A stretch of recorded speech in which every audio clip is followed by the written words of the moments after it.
we all went and saw it, and now we're going to talk about it. And Todd, you're going to start us off. Tell us all about Dream Scenario. Okay, Dream Scenario is directed by Kristoffer Borgli, and it was a pretty big festival hit recently. This is the seventh Cager of 2023. We are truly blessed to be alive in the age of Cage. The Cage plays Paul Matthews, he's kind of this boring college professor who winds up in this really strange situation. Like he's out at a play with his wife, which is Janet, played by Julie Ann Nicholson, and then a former flame of his like finds him and says that she's been dreaming about him. Like nothing weird, he's just kind of there standing around. And then after that, an acquaintance finds out that not only has his wife been dreaming about him, but also the dinner guest that doesn't know Paul is also dreaming about him. Then it kind of all unravels where Paul realizes that almost everyone around has been dreaming about him for reasons that are unexplainable, and he starts to be treated kind of like a celebrity until the dreams become like nightmares, and then he's like this unsuspecting innocent professor is thrust into this like kind of unwinnable situation. And the movie's billed as a comedy horror movie, and it certainly is funny, and there's some pretty wild and disturbing things, kind of like if Beau is Afraid was good is kind of what I was looking at here, which is funny because Ari Aster is actually a producer on this, and he was supposed to direct it originally with Adam Sandler in the lead role, but then Borgli's last film, I guess, became a hit, and so Art Aster let him direct it, and he just stuck on as a producer. But I love that Cage is making these kinds of movies. Like he gets them seen, where like directors like Borgli and Michael Sarnowski, who directed Pig, are going to have like these great fruitful careers because Cage isn't chasing paychecks anymore. He's like doing these bizarre premise movies that kind of show his range, and he's hilarious in this, but he's also kind of tragic. It starts out almost like a Giamatti-esque role, and almost the opposite of Nicolas Cage losing his shit, but then he does get a light up the screen eventually with a nervous kind of ticky performance, kind of in the vein of Matchstick Men. And the movie's an experience. Like, you're uneasy because the character is uneasy and you just know something isn't quite right. But about 40 minutes in, it's really interesting because the scenes from the trailer are completely exhausted and you have no idea what it's going to do after that. And like, there's one segment with this young woman that is from an agency that is trying to exploit Paul. She's played by Dylan Galula. And after the scenes with her, like the movie shifts tones and meanings completely, and it's really strange. And I mean, it's a dynamite, outrageous premise, but it treats everything absolutely seriously and makes you actually believe it. It's like a less polished version of like a Spike Jonze kind of script. And there's this really good bit in the last act about cancel culture, about just showing how ridiculous and deranged people have to be like try to cancel people for things that are not real, or for like things that have nothing to do with them. Like in part's fun, but it's really upfront and on the nose about it. It's a good movie, not a great movie. The script is pretty strong and the direction's solid. The tone kind of goes in and out, and the impact goes in and out. But Cage is extraordinary though, and he deserves a Golden Globe nomination at least. I'm giving it 3 stars. I'm putting it number 25 on the Cager between Raising Arizona and Knowing, and I think it's the second best Cager of this year behind Butcher's Crossing. So 3 stars. And that was the other Cager bald movie, right? This is the second Cage bald performance. He probably actually not having one. Yeah. All right, I'm gonna go next on this. I'm right with you on most of what you said. I'm gonna go 2.5 stars. The ending completely loses me. The tonal shift you talk about that it takes partway through, it is trying way too hard to make a point and takes what was a fun, quirky comedy movie and turns it into some sort of statement that it didn't need to be, and it kind of flounders trying to say. But as you said, Cage is ridiculous in this. I think this is the most loser we've ever seen Cage. But comparing it to Giamatti is kind of perfect. I mean, I don't think we've ever seen Cage this just like schlubby. It was the word I kept on thinking of as I was looking at him. Like he even has a moment where he goes running down the street and he looks like old and horrible. I'm like, dude, Nick Cage knows how to run down a street. We've seen this before, but he does it to perfection. Some great minor roles. I think for the first time like ever, Michael Cera looked like an adult. Um, and then it's always great when Tim Meadows pops up, and I like how Tim Meadows in this movie is kind of just like the crowd because when he pops in, have you been dreaming about me? No, I haven't. What's going on? Are you doing okay? Okay. Yeah. So I loved so much about this movie, but the last half just it was it almost felt unbearable. But the originality was there, the effort was strong, but I couldn't get behind what happened in the last half. So 2.5 stars for Yeah, me. you liked Beau is Afraid. Unbelievable. I did like Beau is Afraid. The last act is all of Beau is Afraid. That's all the movie did. Yeah, Beau is Afraid did it better. No, that movie sucked. That was the worst movie of the year. Okay, go for it, Zach. Zach. Can we agree that these are the two best awkward sex scenes of any movies this year, though? Beau is Afraid in this movie. I mean, I didn't think Parker Posey's sex scene was going to have competition at the Pinos this year for best sex scene.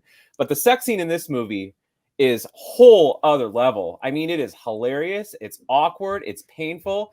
It's a little bit erotic, too. And it's funny. And everybody was glued to the screen at that part. I love the coat that he's wearing. She's like, just take off your coat. That should be the starter. I'm 100% agreed with Terry on this one, except I'm going 2 stars. It's almost the exact same verbatim review. This is a really clever premise, and when you get to that sex scene, it's about halfway through the movie. I'm like, I'm on board, man. This is a cool movie. I love the premise. I love the energy. I love the passion, the gusto for I was going to say Paul Giamatti. It should have been Paul Giamatti. His name is freaking Paul, for God's sake. The only other actor who could have maybe pulled it off was Michael Stuhlbarg, because it's got some serious man vibes as well. So I wrote down, okay, this movie could have gone in 4 different directions after the sex scene. Number 1, it could have been about how Nicolas Cage is famous in spite of trying to be published as a serious evolutionary biologist. By the way, the book he's reading, Why Zebras Don't Get Ulcers by Robert Sapolsky. I actually own this book. I'm a big Robert Sapolsky fan. Check his shit out on YouTube. What's funny about that guy, he's an evolutionary biologist at Stanford. He actually looks and talks like Nick Cage does in this movie. So I'm positive that Nick Cage watched those YouTube clips and modeled his performance a little bit off of Robert Sapolsky in real life. Anyway, that was option A. Option B, the way this movie could have gone was weird sex. And that certainly would have been the Charlie Kaufman direction. Maybe we get some more puppets involved. Option C, takedown of capitalism. I think that's what the Michael Cera character is. I like this idea that they're going to turn him into a spokesperson in people's dreams. I think that's fascinating. Or D, just a weird, strange David Lynchian mesh together of all different sorts of genres. Unfortunately, this director has an axe to grind about cancel culture, okay? And if the last credit had read written and directed by Woody Allen or Louis C.K., it wouldn't have surprised me. Like, what the heck? I mean, cancel culture is certainly a buzzword. We love to talk about it. It's all over social media. It's all on the news. This movie was so original. It was so much better than that. Like, why are we making this a very long, strained metaphor for the nameless victims of cancel culture who get canceled in spite of doing nothing seemingly wrong? I don't get it. This director has an axe to grind, I guess. And then even worse of all, like, okay, I'm prepared to accept that. Give us an explanation about why this happened. The movie just, it's like, we're not even interested in this setup anymore. This is just becoming an extended metaphor. The last scene of this movie, which might be a dream, might not be a dream, it's just like a total give up. Like, give us some sort of resolution. You're so clever at the beginning of the movie. Give us something more that we can grasp our teeth on. It's sad. It's like it's kind of a disappointment, because this was again that at least for me, the second really great Nicolas Cage movie to be undone by kind of a weak ending. But leading up to that point, it is pretty strong, and I'm giving 2 stars just because of how angry I am. Like, the movie actually riled me up because of how good it was. So I encourage you, watch it to the sex scene and then just turn it off. Maybe like Beau Was Afraid, watch the first hour and 45 minutes of Beau Was Afraid before turning it off. But I have to agree with Terry on this one. Terry, you got the order wrong. You should have been right between us. You should have gone to me second. You should have, been in between. I knew where I was, and I knew you were either going to agree completely with me or agree completely with Todd. So, yeah. Yeah, no, I mean, the cancel culture stuff is obviously really good, because we needed a movie that's anti-cancel culture, because that's not any movie we ever get. So that was great. I like that part. It was just really on the nose about it. So that was the only thing that I had a problem with that about. I like Michael Cera saying, we could get you on Joe Rogan, maybe. Yeah, we might be able to get you with Obama, like, or Can I still meet Obama? could turn you into Jordan Peterson. Huh? The movie was Yeah, really fresh, though. It felt a lot like adaptation, being John Malkovich. It was very reminiscent of those early Charlie Kaufman movies, and to kind of see that was really exciting. I love that people start showing up to his class, and he's like, "Okay, we're going to spend the first 5 minutes talking." I like that. I also, you know what? I gotta say this too. I like that the movie was always kind of clear about, is this a dream or is this not a dream? I thought the movie was going to kind of go into that territory, which it ultimately sort of does. But in the first half, it's always a delineation. It's very distinct because the movie's more interested in Nicolas Cage's real life, like how it impacts him, how it impacts his family. And that to me is more interesting than the dreams itself or the people that are dreaming about him. And I really like that about the movie. It's fresh. I don't even know if I can think of a movie this year that took more of a 180. I just, and I get it. I'm sure there is a movie to be made somewhere out there about cancel culture. By the way, there was a movie made about cancel culture called Tar that I thought was much more articulate about the complexities of and I can't This is a comedy horror movie, not a drama by Todd Field. Then why did they go there? Right. That's why. Why did it have to be that? But we're gonna have to agree to disagree. There is a movie where you can critique cancel culture, and I think the next one we're going to talk about too has a little bit of that also. But how do you don't put it into a quirky sci-fi comedy like this? It just didn't.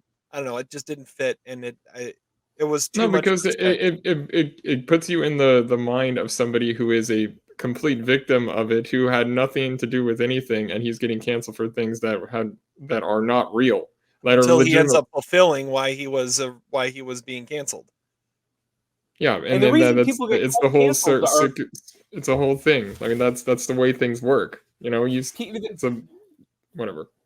The people who get canceled usually get canceled for a reason. They're not powerless in the way that Nicolas Cage is in this movie.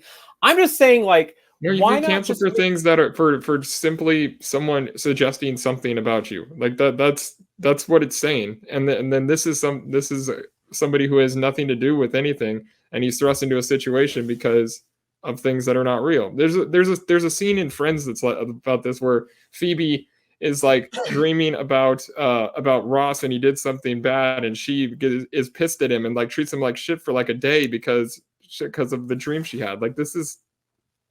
I don't think this is that far-fetched. It's just everybody's on the same page. But Nicolas Cage in this movie is so sympathetic. He literally did nothing wrong. There is no doubt, no ambiguity at all, that the director wants us to feel bad for him. We're supposed to sympathize with this guy who literally was powerless. The only thing that he's got is this rant about when his car is graffitied. And that's not fair. We feel so bad for him. He loses family. The people who've been canceled in real life usually do something that merits, or maybe not merits, but signifies like why the response is there. There's no reason for this. It's completely illogical. And so the movie then becomes just a metaphor. And I don't care about that. Give me more strange. That's just a stupid generalization. But it's like, it's the director that I have the issue with. It's not even really Nicolas Cage. I wish he's a foreign director. They have a different perspective than the brainwashed people in the United States. That I will say that's a decent point. The fact that it's a foreign director, you're going to have a different perspective on things. We're not going to agree on this. We're going to keep going around in circles and just keep arguing back and forth. So let's move more on. Nick Cage awkward sex scenes. Can we all agree on that? That was great. Of course, just more Nick Cage movies. 7. I want 9 next year. I'm waiting. He's I'm awesome. waiting for the awkward sex scene between Nicolas Cage and Joaquin Phoenix, and just combine Dream Scenario and Beau's Afraid into one multiverse, and we'll be good.